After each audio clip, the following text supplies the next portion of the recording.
Credits. We aim on getting a minimum 4% CSP premium credit, written at 10 to 20% out of the money, as averaged over 30 days. If we can still get 4% when selling puts even further out of the money, any extra margin of downside safety is preferable to taking a higher than 4% premium. However, we might take a little less than 4% for a number of reasons that make sense at the time. For example, time out of the market waiting for a down day, and better prices to sell puts may be an opportunity cost since we can't know when the down day will come. We always want at least 2.5%.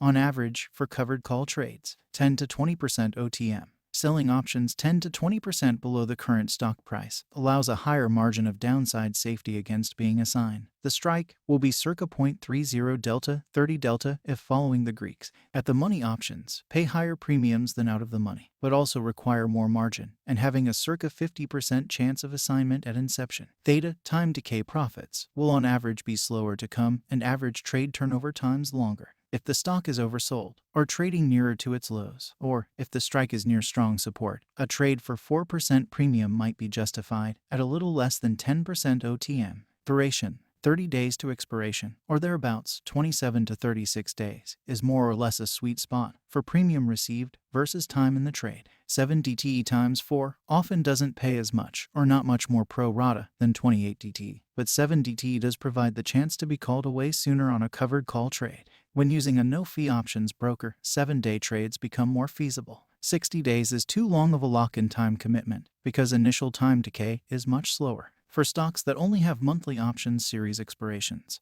we can go out in time up to 45 DTE. In that case, for pro rata 6% CSP premium, that is, a 4% 30-day average. The bid-ask spread. When options volume on a stock at the strike we're looking at is low, the price spread between buyer and seller will tend to widen.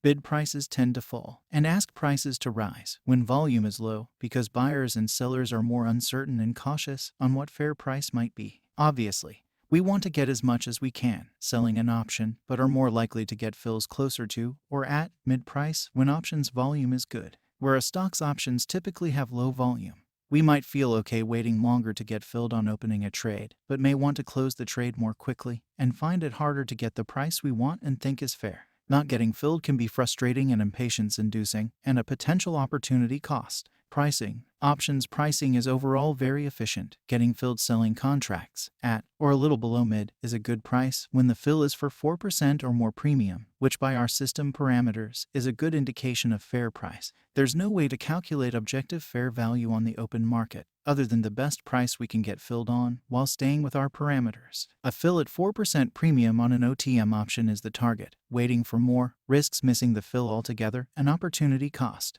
Diversification. Sometimes called diversification, since most money managers and individual investors do worse than index returns when stock or fund picking. Trying to pick winners, or knowing not enough about the many names held, ends up tending towards market average returns at best. True diversification would be to buy the index, but we're looking to handily beat index returns, otherwise there's no point to being a trader. When trading the wheel, we're less at risk than a stockholder because our purchase price, if assigned, will be lowered by the OTM strike price, and further lessened by the value of any cash-secured put premiums collected, and covered calls that may be sold. It's better to trade a number of different stocks for some diversification, 3 to 5, depending on portfolio size. A minimum of 3 stocks in a smaller, $5,000 to $10,000 portfolio, perhaps 5 in a larger portfolio. Trading costs. Commission costs have a direct impact on profit. To keep trading costs low, it's important to use a discount online broker, one that offers a no commission or very cheap commission structure,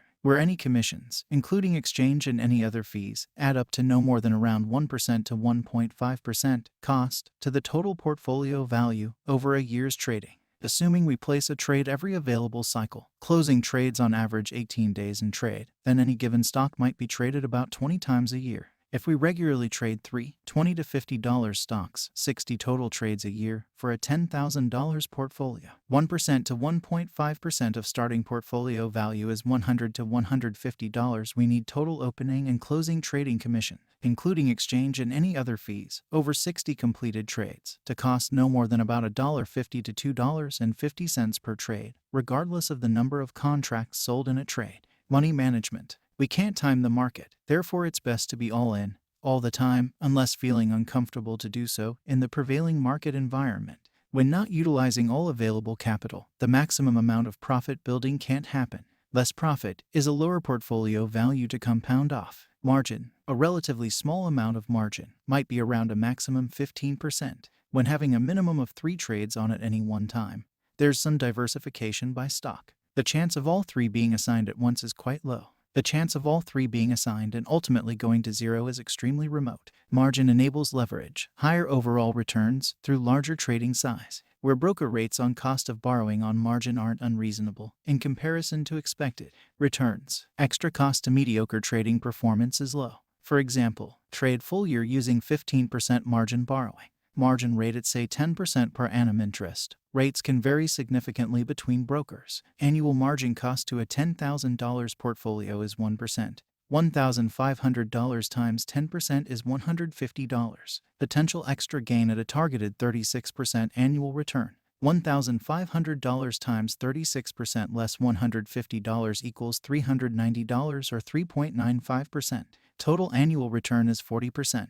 Never overexpose with margin, because when a perfect storm hits, borrowing too much risks a margin call that'll require quickly depositing more cash or having to close positions. Worse yet, the brokerage unilaterally closing open positions, probably at the worst time. Moreover, brokers can arbitrarily, adversely change margin requirements on higher IV stocks when, for whatever reason, they decide there's a higher risk trading environment in play. When using margin, have a contingency plan in place in case a margin call ever comes. That is, the necessary cash available from elsewhere at short notice.